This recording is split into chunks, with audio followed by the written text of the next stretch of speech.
Abra aí, querido, em Deuteronômios, Gênesis, Êxodos, Levíticos, Números, Deuteronômios, quinto livro da Bíblia, Deuteronômio 7.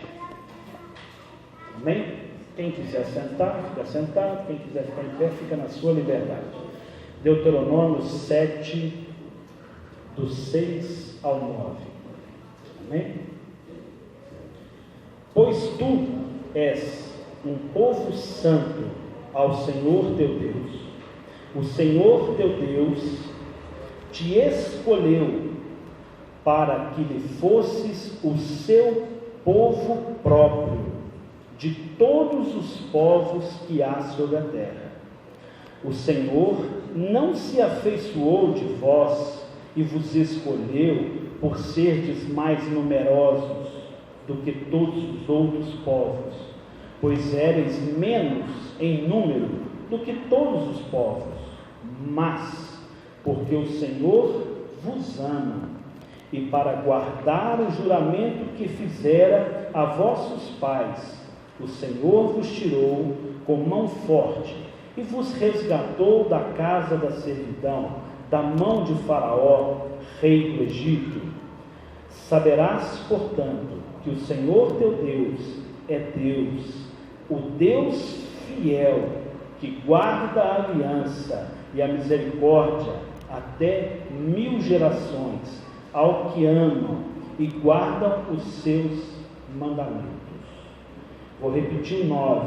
Saberás, portanto, que o Senhor teu Deus é Deus, o Deus fiel, que guarda a aliança e a misericórdia até 1000 gerações, aos que o amam e guardam os seus mandamentos. Pai santo, santo é o teu nome. Pai, adoramos ao Senhor porque o Senhor é Deus poderoso. Pai, adoramos ao Senhor porque o Senhor é Deus maravilhoso. Pai, o Senhor é Deus conosco, o Senhor é Deus presente, o Senhor é Deus que se faz presente na nossa caminhada. Pai, Deus, muito obrigado porque o Senhor não nos escolheu porque nós éramos bonitos, porque nós éramos numerosos, ou de qualquer outra natureza. O Senhor nos escolheu, o Senhor nos ama. Pai, como está aqui na tua palavra, o Senhor nos ama e o Senhor é fiel. Pai, o Senhor é fiel conosco. Oh, Pai, grande é, Deus, a tua graça, o teu favor, o teu cuidado. Pai, Deus, que o Senhor tenha liberdade de falar com a tua igreja. Pai, que o Senhor possa falar com graça, com favor. Pai, Deus, que os nossos ouvidos, ó Pai, estejam preparados a receber do Senhor. Pai, Deus, que o teu Espírito Santo possa direcionar. Pai, que tudo aquilo que porventura é meu, tudo aquilo que é do homem, caia por terra. Pai, que a igreja receba aquilo que é do Senhor, que é para a tua igreja, em nome de Jesus. Amém. Glória a Deus. Pode assentar, amados. Glória a Deus. Amados, quinta-feira eu estava ministrando uma mensagem, e no término da mensagem, um versículo falou muito. Eu já tinha até parado a gravação aqui, que eu sempre gravo o culto, né, e publico isso, e na hora que ali que eu estava orando, o Senhor trouxe ali algumas coisas que não é a mensagem de hoje, mas é parte da mensagem de hoje, e aquilo para mim ficou claro na quinta-feira, que Deus tinha algo ali para nosso crescimento, para nosso entendimento, para a nossa maturidade. Queridos, estamos falando aqui, né, em Deuteronômio 7, de algo que Deus nos escolheu, Deus nos ama. Não é porque a gente é de um jeito A ou B, Deus nos ama.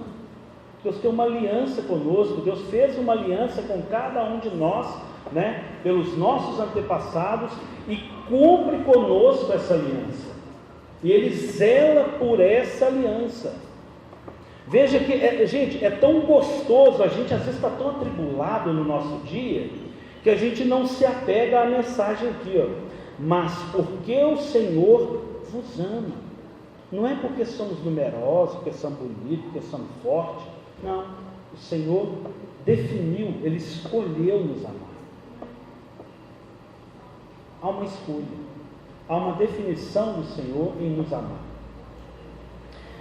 E aí eu queria entrar aqui numa introdução, eu vou sair um pouco do versículo e queria falar um pouco de alegria. e felicidade. O que é alegria? O que é a felicidade? O que é felicidade? Eu achei isso aqui num site, achei bem interessante essa definição. As definições de dicionário não veio de encontro àquilo que eu creio, àquilo que eu acho, àquilo que é proposital, àquilo que seria realmente propício, né, para a igreja. O que é felicidade? Felicidade não é um sentimento. A felicidade, ela não é um sentimento.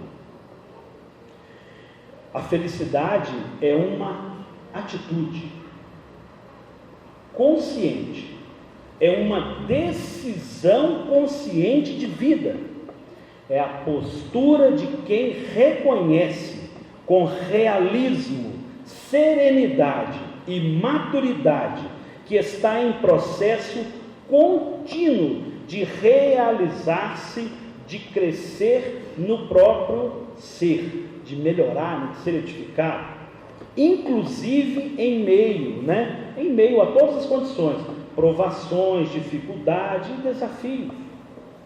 Isso são bases da nossa vida. Então, a felicidade não é um sentimento. Hoje eu estou feliz, hoje eu estou triste. A felicidade não traz essa característica. A felicidade é algo que eu escolho, que eu defino viver, e eu vivo essa felicidade. Por que eu estou dizendo isso? Veja que o Senhor escolheu nos amar. Nós merecemos esse amor, querido? Merecemos esse amor? Não merecemos. O Senhor morreu por nós quando nós ainda éramos pecadores. Não foi? É algo imerecido. A graça do Senhor sobre nós era algo imerecido. E o Senhor se deu por nós. O Senhor escolheu nos amar quando nós não merecíamos. Por que o meu estado de espírito, a minha condição de ser, depende de uma condição externa? Porque se nós somos, a imagem e semelhança de Deus, e há algo do Senhor em nós, por que nós não podemos escolher a felicidade? O que nos impede de escolher a felicidade? O que nos impede? A alegria, sim, é esse sentimento. A alegria, sim. Eu estou alegre hoje. Eu estou triste. Bati meu carro, estou triste. Meu filho está doente, estou triste. Essa é uma condição da alegria e da tristeza, embora a felicidade não seja um sentimento. Eu preciso entender, queridos, eu tenho pessoas que eu conheço, pessoas que são tão simples. Tem um colega lá na empresa lá, que eu já falei dele aqui, é uma pessoa muito simples, ganha um salário assim, é o salário piso da empresa. Ele tem um carrinho dele, ele tem a família dele, vai para a igreja, sempre compartilha comigo daquilo que eles estão ensinando. Ele é professor de escola bíblica, ele sempre compartilha comigo, vou dar aula hoje, meu dia hoje, uma alegria, uma satisfação. Você vê que assim, o filho dele de 14 anos engravidou uma menina, e ele desesperado, como se diz, mas você vê assim, você olha a pessoa e fala assim, essa pessoa não se abate, ela é feliz, como pode? E aí está cuidando do neto como um filho. Ele na época, hoje esse menino que nasceu, deve estar hoje com 7 anos de idade, essa criança, o filho dele, então vai estar com 14, mas 21 anos, o filho dele já está hoje. O filho dele assumiu essa criança, e passou um tempo, e os dois se casaram, não naquela época, então junto a família, o filho dele. E já veio mais 3 meninos, 3 netos, e quase tudo é ele que assiste financeiramente. E você olha para ele, você conversa com ele, ele está feliz. Há uma condição que a pessoa externa uma alegria. E aí a gente se pergunta, como é que pode uma pessoa, no meio de tanta condição diversa, está tudo para... Você esteja orando para mim, que eu não estou bem, estou enfermo, não sei o quê, mas você vê, o cara está rindo, o cara está feliz, não dá para explicar. Tem pessoas que são diferenciadas. Eu com muita propriedade eu falo assim, isso é algo para que nós possamos aprender, eu me incluo nisso. Nós precisamos, de uma certa forma, ter a felicidade e escolher a felicidade. Mesmo que tudo pareça contrário.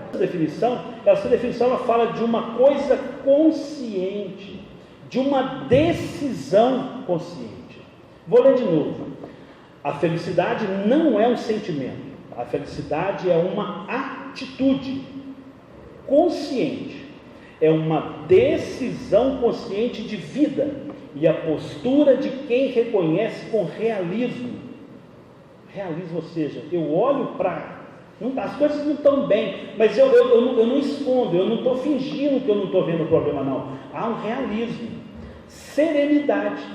Deus vai agir, Deus é fiel. O problema existe, mas Deus é fiel. Serenidade e maturidade, que está em processo contínuo, algo que não vai terminar, né? De realizar-se, de crescer, né? De amadurecer do próprio ser, inclusive em meio às provações, dificuldades, desafios, lutas, doenças. E aí você pode pôr cada coisa que é individual. Nós precisamos entender então que há uma felicidade e há uma alegria. Nós precisamos escolher a felicidade. Ser feliz é uma definição. Queridos, nos dias de hoje há um descontentamento. Tudo é motivo de um monte de coisa. A geração hoje ela passa por uma condição descontrolada de não saber viver e desfrutar a quantidade de coisas que possui e tem. Há uma geração que viveu o não ter, e hoje nós vivemos uma geração hoje que tem. Eu acho tão interessante que às vezes eu vou comentar com alguém, né? Não, porque lá em casa, né, quando a gente era mais novo, a luta era grande, né? Na geladeira às vezes você abria, tinha uma garrafa d'água e um queijo. Não, irmão, na sua casa tinha geladeira? Aí você ficava até sem graça, porque tem gente pior, né? Numa situação inferior. Mas se você fizer essa mesma verdade hoje, qual casa que não tem geladeira hoje? Qual casa que não tem iogurte? Alguém já viu criança lamber a tampa como a gente fazia? Faz não. A gente lavava, como diz o outro, no dedo a vasilha, aproveitando o máximo do iogurte que tinha ali, porque eu não sabia nem quando ia ter de novo. A condição de felicidade, ela passa por uma condição de ter. Muitas vezes nós somos felizes porque temos, mas espera, está tudo errado. Nós podemos ser alegres porque temos. Eu comprei um carro novo, e logo daqui a pouco passa uma condição, porque daqui a pouco ele está arranhado, está sujo, choveu, passou, aquela alegria passou, essa condição mudou. Então eu preciso entender e contextualizar aquilo que vivemos hoje. É difícil ver pessoas hoje que trazem uma felicidade. Por isso que eu até me assusto com algumas pessoas que verdadeiramente você conversa com ela, tudo está bom, tudo ela está feliz, ela se alegra com todas as coisas. Eu estava ouvindo o pastor Zezinho numa mensagem dele, lá do nosso curso, e ele falou uma coisa que eu nem trouxe aqui como a base, mas que a felicidade, ela é um somatório de coisas, de alegrias que aconteceram. É claro que a gente constrói uma felicidade, veja que eu falei que ela é algo contínuo que vai se realizando. Mas, embora eu tenha ou não tenha, eu sou feliz. Nós estamos estudando no curso de psicanálise uma pessoa que perdeu, né, a sua esposa, perdeu o filho, é um dos pais da psicanálise.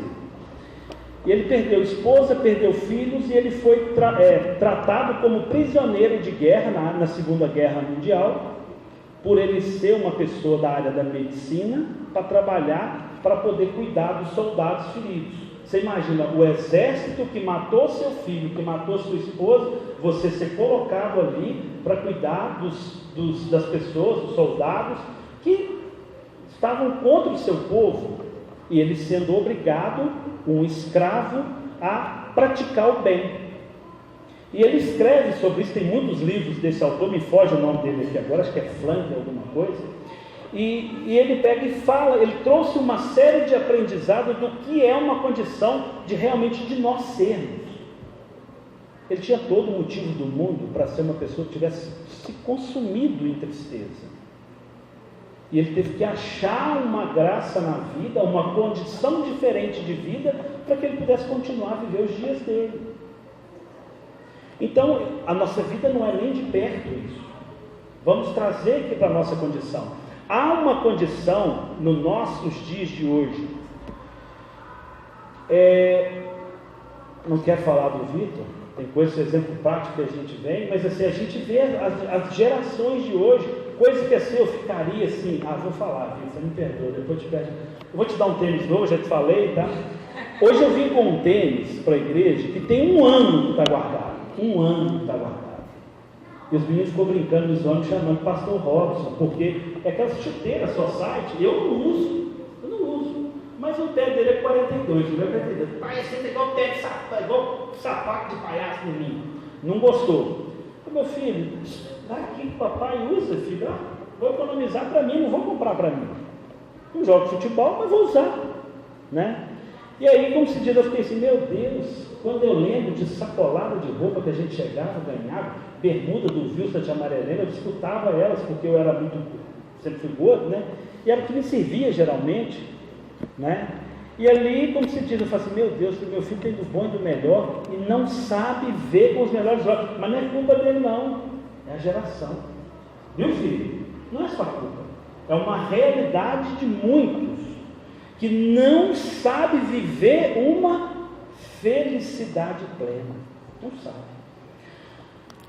Queridos, nós temos uma condição hoje que a gente passa por uma condição de querer ter, eu estava falando isso aqui. Se nós não temos, nós não somos, a gente não sente que nós somos. E a gente vê a oração do Pai Nosso lá em Mateus 6,11, eu não vou ler ela toda. Veja que o Senhor Jesus fala para nós: o pão nosso de cada dia nos dá hoje. A gente passa por uma condição de querer ter ao extremo, sendo que o Senhor Jesus falou para nós: o pão nosso de cada dia nos dá. O que nós precisamos é ter o pão nosso. Quando passa disso, nós não sabemos. Querido, se tem uma dificuldade que o ser humano tem é de viver a graça. Ter o direito de escolha, nós não sabemos, é uma pena. Entendamos que há uma condição de um pão nosso de cada dia. No culto de quinta-feira, eu estava falando lá, quem quiser abrir, você vai poder caminhar bastante comigo aí, 1 Reis 18, naquele culto eu falei lá a respeito do versículo 4, 18:4, porque quando Jezabel destruiu os profetas do Senhor, Obadias, que é um mordomo de Acabe, tomou 100 profetas, de 50 em 50, e escondeu numa caverna e sustentou com pão e água. Pão e água. Imagina Acabe, rei de Israel, endemoniado, uma pessoa que realmente escolheu fazer tudo que não prestava, uma pessoa que corrompeu o povo de Israel, e ali naquela condição, esse homem, né, que é o povo de Israel, que é esse povo escolhido de Deus, que Deus tem compromisso e nos ama, e nós estamos nessa bênção aí, amém, igreja? Que nós somos, né, de uma mesma bênção, nosso pai Abraão. E aí, nós temos aqui uma condição, que esse homem, estando mordomo no reino de Acabe, escondeu 50 profetas de Deus numa caverna, e escondeu 50 profetas de Deus noutra caverna. E eu fiquei imaginando Imagina se eu virar aqui, irmãos, eu vou pegar aqui vocês aqui, eu vou guardar vocês nessa sala, vocês vão ficar aqui, eu vou guardar a turma de cá naquela outra sala. Vocês ficam aí quietinho que eu vou trazer pão e água para vocês. Quem fica? Quem fica? Por mais que eu fale assim, tem um ladrão ali fora, tem um problema ali fora, gente, não fica. Não fica. Imagina a quem 100 profetas estavam obedecendo, um mordomo. 100 profetas obedecendo o mordomo do rei. 100 pessoas sem exaltar a sua arrogância, sem exaltar a sua capacidade, se submeter ao mordomo e aceitar viver com pão e água. Fica quietinho que eu vou trazer pão e água para você. Todo dia eu vou vir cá e vou trazer pão e água para você. Queridos, há uma condição, verdades espirituais, que nós precisamos entender contextos. Há uma definição, uma escolha de ser feliz. Eu preciso escolher. Eu preciso escolher. É algo pessoal, eu defino ser feliz. Eu defino viver com pão e com água. Eu escolho ser feliz tendo pão e água. Mas a geração de hoje, ela não é feliz com tênis, igual comentei, da melhor qualidade, da marca Penalty, bacana, colorido, transado. A geração de hoje, ela não se contenta. Eu tenho um carro 2008. Gente, eu já cheguei ao ponto de ver gente ridículo falar comigo. Nossa, você fica andando de Uno e larga o Fiesta na garagem? Ah, desculpa. Que? Não, porque o outro tem ar-condicionado, tem airbag, tem ABS. Daí? Gente, desculpa, não entra na minha cabeça. Há algo maior. Há uma condição de ser, de valores diferentes. Há um projeto de Deus para a nossa vida. Eu fiquei vendo essa condição e a coisa piora mais um pouquinho. Porque o Senhor depois também guardou 7.000 profetas que não se dobraram a Baal. A palavra não fala como. A palavra não fala como. Mas a verdade de Deus é que nós temos um Deus fiel. Nós lemos em Deuteronômio que o nosso Deus nos escolheu porque nos ama. Nosso Deus é um Deus de amor fiel. Só que, lendo esse contexto, é algo que a gente precisa caminhar e entender. Eu falei que a geração de hoje, não tem conseguido viver essa condição. O compromisso de Deus é um pão de cada dia. Será que a gente consegue viver essa condição? Pão e água. A geração de hoje não tem conseguido viver. Por outro lado, há uma condição para que nós possamos viver os milagres, alcançarmos uma felicidade de se contentar com pão e água. O milagre de Deus, ele acontece na nossa vida. Eu falei que a felicidade, ela vem também de alegrias, e que quando a gente olha para a nossa vida, a gente fala assim, Deus é fiel, Deus é fiel. Mas a gente precisa parar, a gente precisa olhar para as nossas vidas e ver de fato todas as alegrias que vivemos. Tristeza a gente não esquece, está fácil, põe na balança. felicidade e infelicidade, alegria e tristeza.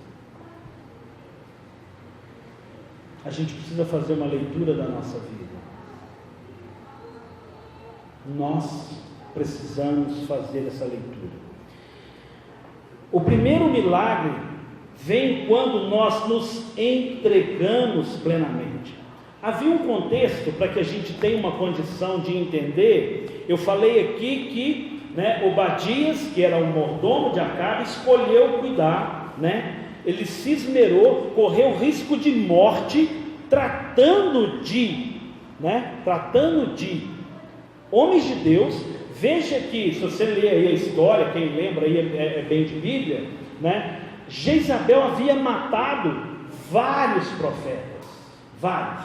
Se você ler no versículo 3, 18:3, porventura não disseram, aqui é uma conversa de Obadias com Elias, porventura não disseram a meu senhor o que fiz quando Jezabel matava os profetas do Senhor, como escondi 100 homens, dos profetas do Senhor, de 50 em 50 numa caverna, e os sustentei com pão e água. Queridos, veja que se você caminha mais um pouquinho, Obadias estava no reino. Obadias saía e sustentava 100 pessoas com pão e água. Nós tínhamos no nosso acampamento mais ou menos 50 pessoas.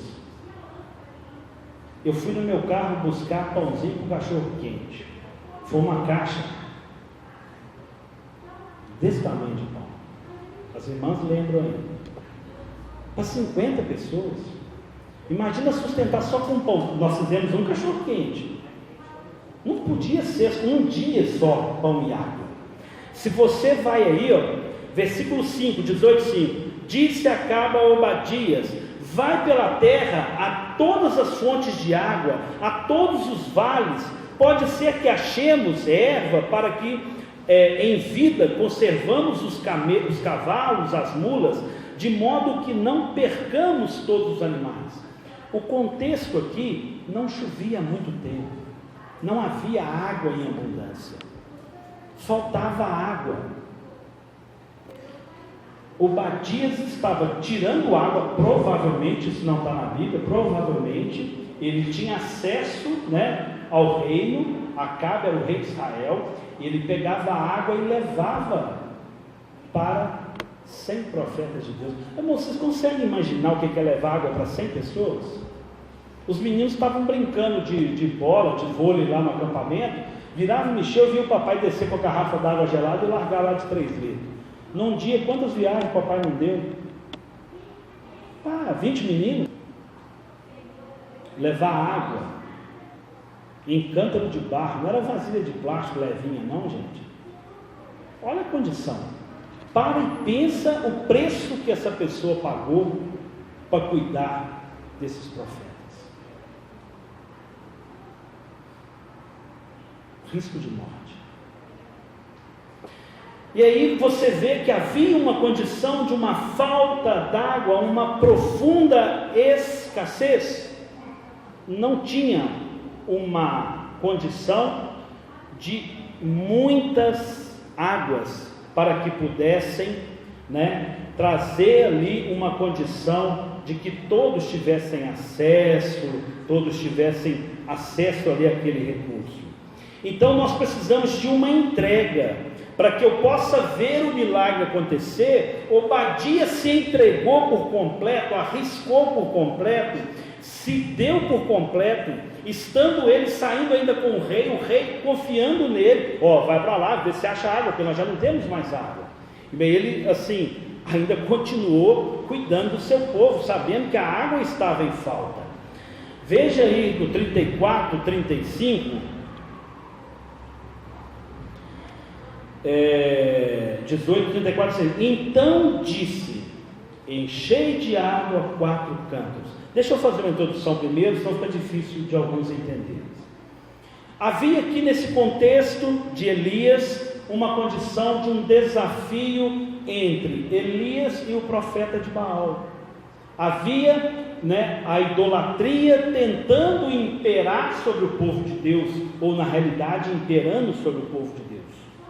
E ali Elias se colocou ali aqui. Então vamos fazer o seguinte: já que Baal é Deus, traz lá então, vamos preparar o altar lá, e vocês vão oferecer um holocausto a Deus, ok? Vamos preparar o altar, nós vamos oferecer lá, e o Deus que for Deus de verdade vai mandar fogo do céu e vai consumir o altar. Aí juntou lá 450 profetas de Baal, 450 endemoniados, juntou lá. E ali eles começam ali a invocar as entidades deles ali. E se você olhar aí é cômico. O Elias chega a zombar dele, grita mais alto, vai ver se os Deus está ocupado, não pode te atender. Vai lá, quem sabe ele está dormindo aí, e zomba. E ali, nesse contexto, o fogo não desce. Os 450 ali, profetas de Baal são envergonhados. Elias chega ali, se você olhar no verso 30, 18, 30, então Elias disse a todo o povo: bom, já que não aconteceu nada com vocês, agora é com nós, Se você ler no 29 um pouquinho antes, porém não houve voz, nem resposta, nem atenção alguma. O Deus deles não atendeu eles. Verso 30, então Elias disse a todo o povo: chegai-vos a mim. Todo o povo se achegou a ele. E Elias reparou o altar do Senhor que estava em ruínas. Queridos, o nosso Deus é um Deus que nos escolheu, um Deus que nos ama, mas Ele não aceita qualquer coisa nossa, não. Aquilo que nós ofertamos ao Senhor é o melhor. Eu estou falando de vida, não estou falando de dinheiro. A gente chega para Deus como estamos, em caco, e Ele transforma. O Senhor sempre vai nos receber, sempre. Mas quando nós estamos num processo de adoração ao Senhor, de entrega da nossa vida ao Senhor, Ele não recebe a nossa oferta de qualquer jeito. Veja que Elias teve um cuidado aqui. Já que o Deus de vocês não atendeu, dá licença, para eu oferecer ao meu Deus, para eu sacrificar ao meu Deus, para eu ofertar ao meu Deus. Vamos lá, gente, arruma aqui, faz assim, faz assado, abre aqui um rego aqui, temos que jogar água aqui, temos que fazer um monte de coisa. Irmãos, não tinham água, a condição era o recurso tinha acabado, os animais estavam morrendo por falta d'água. E aí Elias pega e fala assim, aqui, verso 34, então disse: enchei de água 4 cântaros, e derramai sobre o pasto e sobre a lenha. E disse mais: fazei segunda vez, e o fizeram segunda vez. Disse ainda: fazei terceira vez, e o fizeram. E a água correu ao redor do altar e encheu também o rio. Se era um sacrifício, se era para descer fogo, você vai molhar a lenha? Era para não ter dúvida de que Deus é Deus. E ali Elias manda 201 litros d'água, segundo alguns estudiosos. Imaginou o que é 200 litros d'água? Imagina derramar aqui, 200 litros d'água. Se cair uma garrafa daquela de 20 litros aqui, molha o chão quase todo.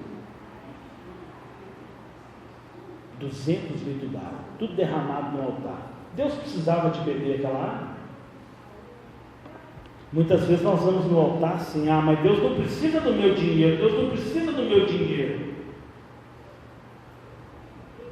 Nós entregamos no altar, porque a gente precisa recusar Baal, Mamon e tantos outros deuses. Deus não divide a glória dele com ninguém. Deus é Deus. E ali Deus pega, é tão lindo, verso 36. Quando chegou a hora da oferta de cereais, o profeta Elias aproximou-se e disse: ó Senhor, Deus de Abraão, de Isaque e de Israel, manifesta-se hoje que tu és Deus em Israel, e que sou teu servo, o que segundo a tua palavra fiz, todas estas coisas. Pai, segundo a tua direção. De que ele está falando segundo a tua palavra, não está escrito em algum lugar que era para ele fazer isso, não havia uma promessa. Deus falou com ele, faz isso. Então aqui, fiz todas as coisas pelo que o Senhor falou comigo. Responde-me, Senhor, responde-me para que este povo conheça que tu, Senhor, és Deus e que fizestes voltar o seu coração. Pai, tira do coração desse povo Baal, mostra porque o Senhor é Deus. Lá no versículo 31, Elias estava conversando. Elias se chegou a todo o povo e disse: até quando cocheareis entre dois pensamentos? Até quando vocês vão ter dúvida quem é Deus? Se é Baal, segui. Se é Deus, segui. Então havia tido essa condição, e aqui, não há nenhuma exaltação a Elias. Senhor, eu sou teu servo. Senhor, que o Senhor seja glorificado. Manda fogo ali, Senhor. Senhor, manda fogo ali. Senhor, que o Senhor verdadeiramente revela a esse povo quem és Deus. Irmãos, quando nós vamos lá em Deuteronômio, nós temos um Deus tão lindo, um Deus que nos escolheu, que nos ama. Foi uma escolha. E Deus é fiel porque Ele cumpre a sua fidelidade. Cada vez que eu e você achegamos a esse Deus, Ele tem prazer de se revelar. Mas eu me achego como servo. Senhor, eu sou teu servo. Senhor, faça conforme a tua vontade, faça conforme a tua direção, conforme o Senhor tem falado, conforme o Senhor tem orientado.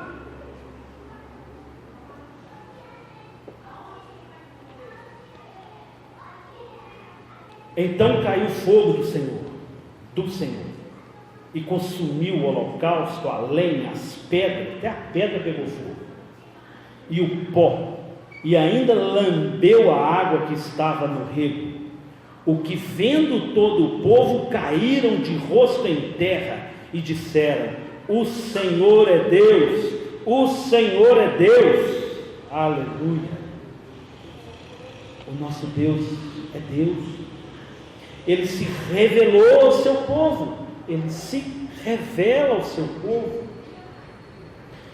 Nesse contexto, querido, veja que o Senhor se revelou para que eu possa entender que Deus é fiel. Eu preciso entender o que é felicidade, eu preciso escolher ser feliz, embora algumas coisas não saiam como eu imaginava.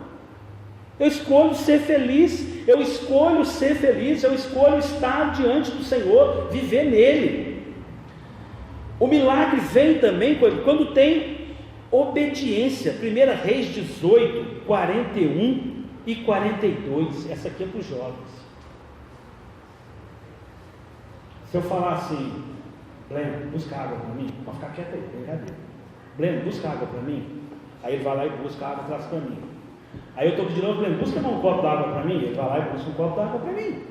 Bleno, busca um copo d'água para mim. Ele vai lá e busca um copo d'água para mim. Na quarta vez ele vai falar assim: olha, pastor, você está folgado, hein? Ah, não é? A maioria das pessoas não vão fazer isso, não é seu caso, não. Eu falo: poxa, outra vez de novo. Olha ali o versículo 41, Veja que havia uma grande seca.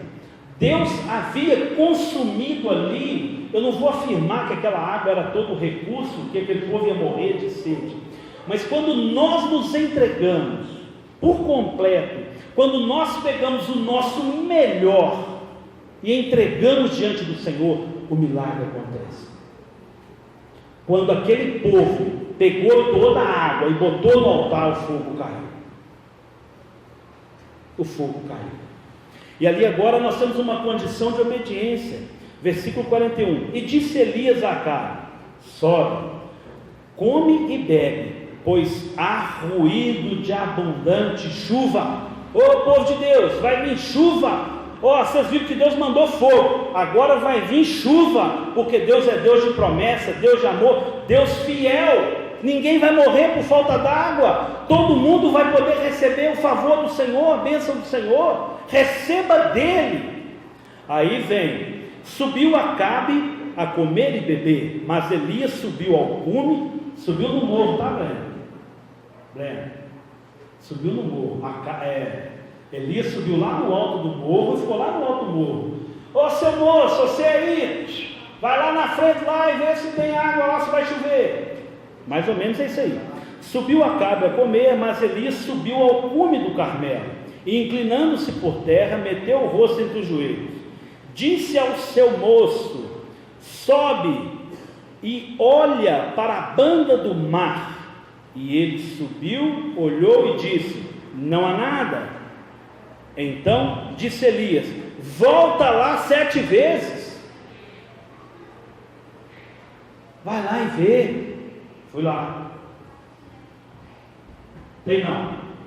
Elias, tem nada não. Volta lá 7 vezes. 1, 2, 7 vezes.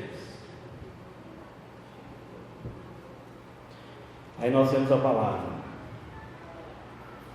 A 7ª vez disse: levanta-se do mar uma nuvem do tamanho da mão de um homem. Então disse Elias: sobe e dize a Acabe: aparelha o teu carro e desce, para que a chuva não te apanhe. Então, o pouco tempo, os céus se ennegreceram de nuvens e vento, e caiu uma grande chuva. Caiu uma grande chuva. Quando você se entrega ao Senhor, quando você se dá ao Senhor, experimenta a abundância na sua vida. Quando você dá água, Deus te dá água. Quando você dá seu coração, você vai receber no seu coração. Amém, igreja?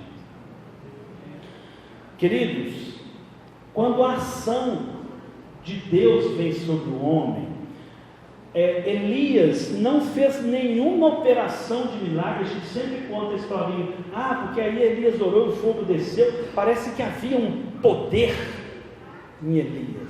Não havia. Não havia. O texto é muito claro. Havia um servo. Veja aí no verso ainda 45. Acabe subiu ao carro e foi para Jezreel. Acabe subiu lá na carruagem dele de rei, pegou o cavalinho dele lá e placatá, e lá ia embora. O que aconteceu no verso 40? Quem lê para mim aí? 40 não, desculpa, 46. Quem lê? Vamos, igreja, 18:46.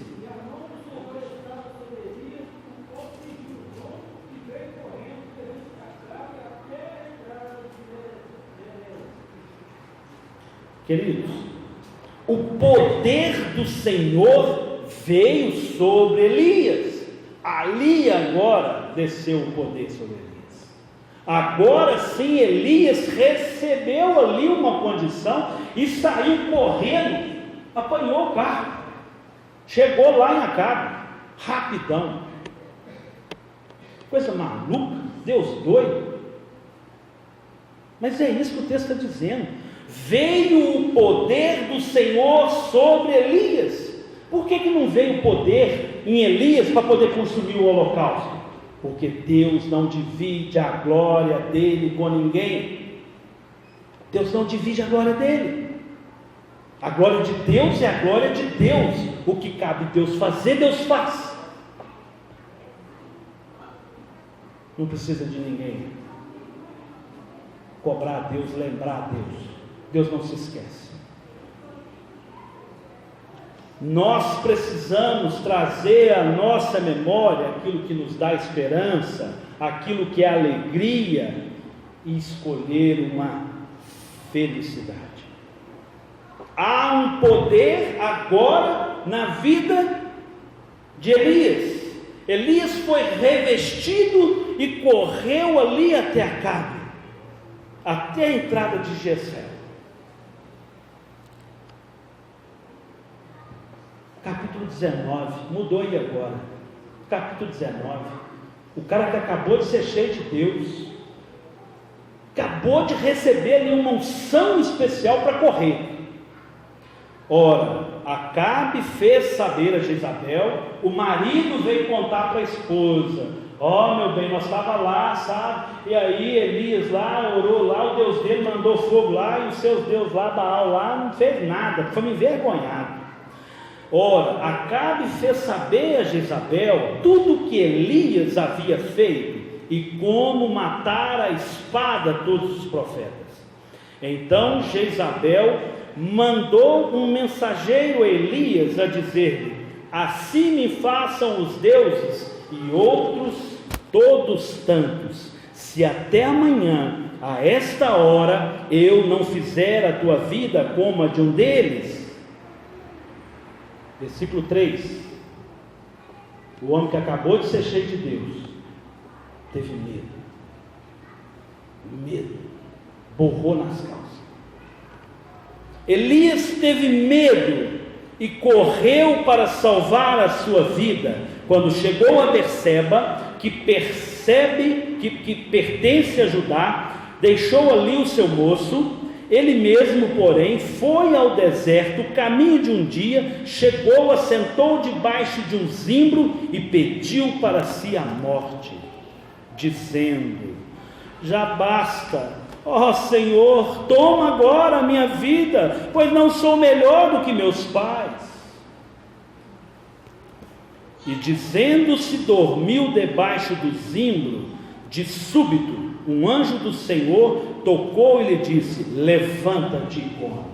É tão engraçado que Elias, se você olhar no texto, veja no verso 22, eu voltei, 18 e 22. Então Elias disse ao povo: só eu fiquei dos profetas do Senhor, mas os profetas de Baal são 450. Elias, versículo 22. O que aconteceu no 13? Nosso mordomo ali no reino virou para ele: porventura não disseram ao meu senhor Elias que fiz quando Jezabel matava os profetas do Senhor, como eu escondi 100 homens, 100 profetas do Senhor, de 50 em 50 numa caverna, e sustentei com pão e com água? No verso 13, Obadias fala para Elias: Elias, eu guardei lá, tem 100 profetas de Deus escondidos. E aqui agora no 22 chora, e aqui no 3, ah meu Deus, no 4, só eu fiquei. Olha a condição nossa, embora servos do Senhor, alguém que já experimentou o favor do Senhor, temos a condição de esquecer. Me contou a guria mesmo, que olha, tem 100 profetas lá guardados. Calma, você não está sozinho não. Nós esquecemos facilmente das bênçãos do Senhor, esquecemos o favor do Senhor, esquecemos que o nosso Deus é um Deus fiel, um Deus que não nos desampara, embora tenham 100 profetas. E daí? Nós lemos lá em Deuteronômios que o nosso Deus é um Deus que nos escolheu porque Ele nos ama, não é porque a gente é forte, bonitinho, perfeitinho, não.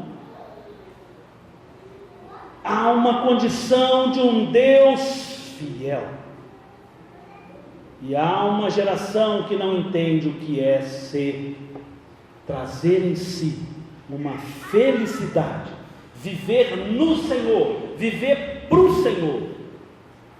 Nós precisamos entender essas verdades. E agora eu quero voltar no pão e na água. Ele mesmo, porém, foi ao deserto, caminho de um dia, chegou, assentou debaixo de um zimbro e pediu para si a morte, dizendo: já basta, Senhor, toma agora a minha vida, pois não sou melhor do que meus pais. E deitando ele, dormiu debaixo do zimbro. De súbito, um anjo o tocou e lhe disse: levanta-te e come. Ele olhou e viu que a sua cabeceira estava o quê? O que Deus deu para ele aí? O que o anjo levou para ele? O que o anjo levou? Porque ninguém entende, irmãos. Ele olhou e viu que à sua cabeceira estava um pão cozido sobre brasas e uma botija d'água. Um pão e uma botija d'água. E o que a igreja quer? E o que o povo quer? O que nós queremos? O que nós precisamos? O Senhor tem para nós pão e água. É o que tem para hoje. O Senhor tem pão e água. Pão e água. Vira para quem está do seu lado aí e fala: o Senhor tem pão e água para você. O Senhor tem pão e água, irmãos. Pão e água. Você sabe ser feliz com pão e água? Não dá para pôr uma mortadela? Não dá para fazer um mistozinho, não? Fez, botou na chapa. Está quente, nas brasas. Irmãos, isso é sério. Isso é muito sério. O que o Senhor tem para o povo dele, para o profeta dele. Irmãos, Deus podia ter mandado pizza? Podia ter mandado pizza. Deus podia ter mandado macarrão? Podia ter mandado macarrão. Deus é Maria. Deus podia ter mandado um frango assado? Podia ter mandado um frango assado, você ia ter que comer. Fizemos como frango. Gente, Deus tem para nós.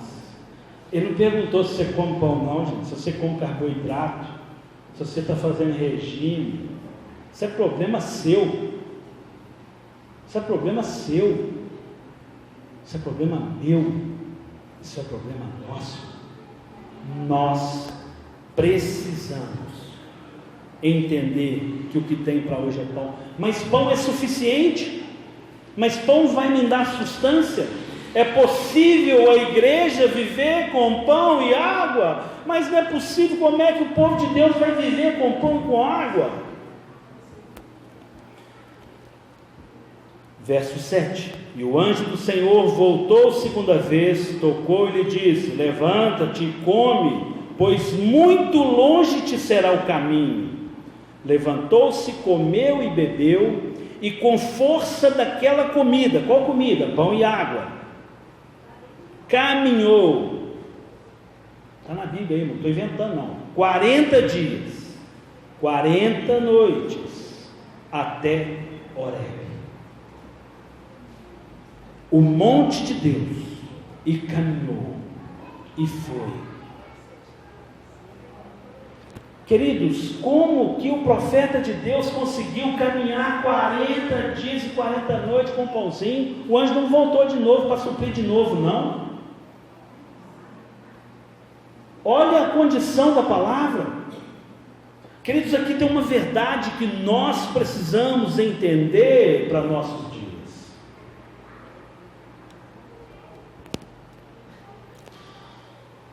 O milagre vem, o altar pega fogo quando eu ofereço o melhor, quando eu entrego, a entrega é plena, quando há obediência, quando eu entendo que o agir é de Deus e não do homem. Embora Deus capacite, é do homem ter medo, é do homem se assustar.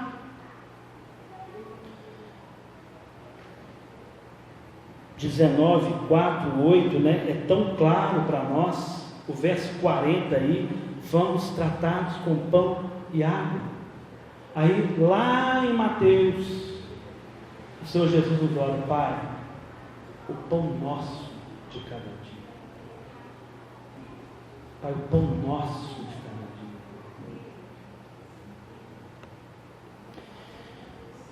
Eu preciso entender o que é esse pão.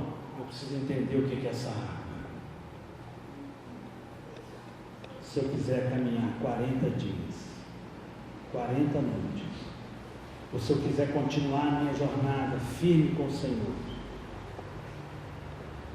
João 6, 51.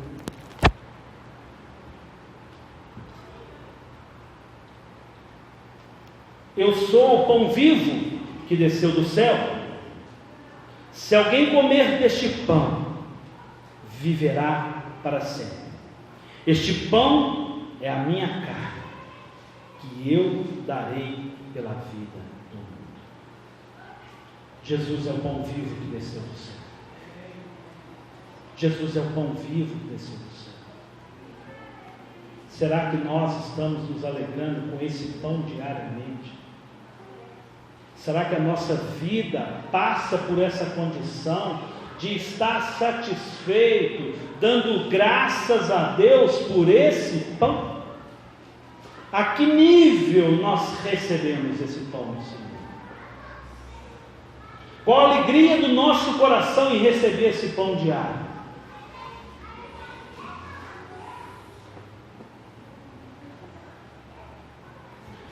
Voltando algumas folhas aí em João 4. João 4, 14. Mas aquele que beber da água que eu lhe der, nunca mais terá sede. Deveras, a água que eu lhe der se fará em uma fonte de água que jorre para a vida eterna. Aquele que beber da minha água, aquele que beber a água, aquele que comer o meu pão, que é o meu corpo, aquele que beber da minha água, vai jorrar dele fonte, vai jorrar nele uma fonte de água viva, uma fonte de eternidade, uma fonte profunda. Entendamos que, aumentaram o volume? Entendamos que essa água, a água que eu vos der, eu posso trazer, queridos, o Espírito Santo. O Espírito Santo para nós. O Espírito Santo, eu preciso. Há um Deus que me ama. Há um Jesus que é o meu pão diário. E há um Espírito Santo que faz em nós jorrar fontes de água viva. Nós precisamos entender isso. Feche os seus olhos, vamos orar. Pai, santo, santo é o teu nome. Pai, nós alegramos, ó Deus do Senhor, porque o Senhor é Deus poderoso. Pai, o Senhor é Deus maravilhoso. O Senhor é Deus de graça. Pai, o Senhor é um Deus fiel, que nos escolheu, que nos amou, que nos separou, que nos acolheu, que nos recebeu, mesmo não sendo merecedores, mesmo não sendo a maior nação, mesmo não sendo os mais bonitos, mesmo sendo pecadores. O Senhor nos escolheu. Pai, que nós possamos escolher nessa noite a felicidade. Pai, que a tua igreja escolha ser feliz no Senhor. Pai, que o Senhor traga à mente, à nossa mente, a alegria que temos de ser, de receber a tua palavra, de vivermos no Senhor. Pai, revela a tua palavra em nós. Pai, haja com o teu Espírito Santo. Pai, haja com o teu favor sobre o teu povo. Pai, é o que eu te peço em nome de Jesus. Oh Deus, santo, santo é o teu nome. Pai, fala aqui com a tua igreja. Pai, que nós possamos acontentar com o pão diário, com o pão e água. Pai, ensina-nos, ó Deus, a caminhar, ó Pai, a viver, ó Pai, entender que o Senhor tem o melhor para nós. O Senhor é um Deus fiel.